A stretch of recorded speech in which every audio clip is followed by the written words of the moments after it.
So, good morning mga bear. Life update sa mga aso ko.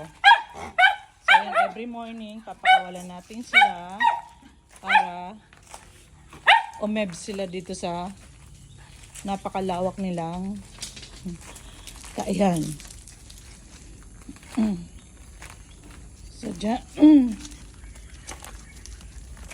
Cholo. So, dito sila. Yan.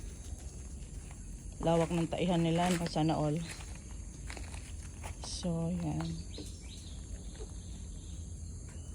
Wala na pabayaan na yung aking harden. Pero okay naman, malinis pa. So, ayan siya, iihi na. Chola! So, nandito pa eh. Diyan ka talaga magpupupo. Diyos ko, ang lawak-lawak ng ano, diyan ka pa magpupupo. Ang lawak-lawak naman dito. Bakit diyan ka